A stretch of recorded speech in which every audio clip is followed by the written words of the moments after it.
पहला गणराज्य बिहार, पहला जो सम्राट है, the first emperor of the world, सम्राट अशोक, बिहार से। तो ऐसा नहीं है कि गर्व करने वाली चीजें नहीं होंगी, और लिट्टी चोखा भी होगा, लेकिन हमको लिट्टी चोखा खास पसंद नहीं है। आपको?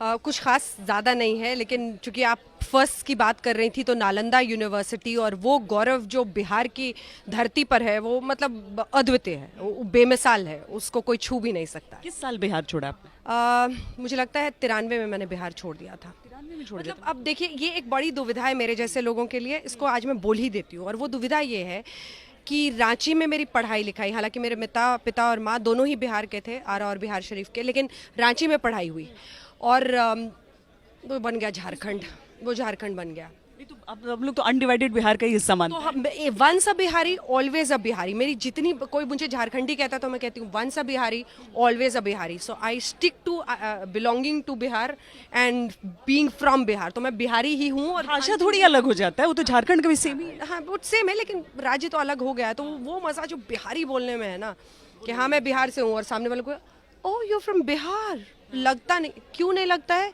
हाँ, मैंने सिंग ना भी काट के पॉकेट में रख लिया, इसलिए आपको नहीं लग रहा है। नहीं तो एक्चुअली किसको देख के लगता है कि बिहार से हैं? अब इसीलिए बिहार तक पर हम ऐसे ऐसे लोगों से भी मुलाकात कराएंगे जिनको देखकर आप कहेंगे लगता नहीं है, फिर आपको पता चलेगा सारे बिहारी ऐसे ही दिखते हैं। जिन लोगों को आप सोचते थे वो तो कहीं और के रहने वाले थे।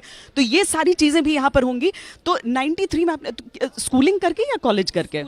स्कूलिंग करने के बाद उसके बाद मैं यूनिवर्सिटी में आ गई। मैं लोरेटो रांची में थी, और उसके बाद मैं, बहुत अच्छा स्कूल है, उसके बाद से फिर मैं दिल्ली आ गई। और दिल्ली में, लेकिन ये भी इंटरेस्टिंग है श्वेता, कि चाहे वो ब्यूरोक्रेसी हो, चाहे वो जर्नलिज्म हो, चाहे वो कोई भी प्रोफेशन हो, मतलब एक बार बिहारीज ने मार ली एंट्री, फिर ऐसा दबदबा बनता है कि आसपास वाले पूछते हैं, और हर जगह फिर ये कहते रहते हैं ये बिहारी जान, और बिहारी ऐसे घूमता है।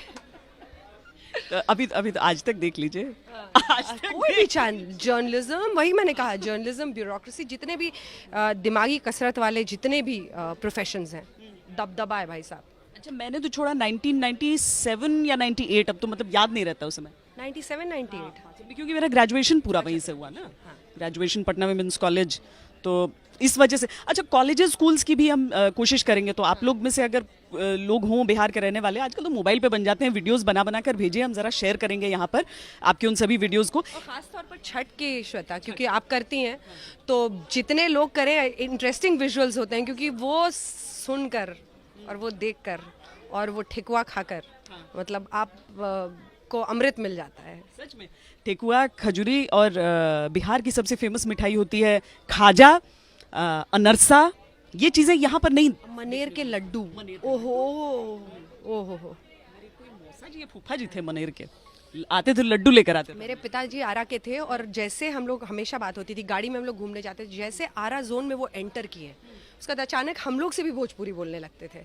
आप तो फ्लुएंट भोजपुरी बोलते मैं बहुत एकदम नीमन भोजपुरी बोलने लगी, एकदम हम कता मगही बोले छे।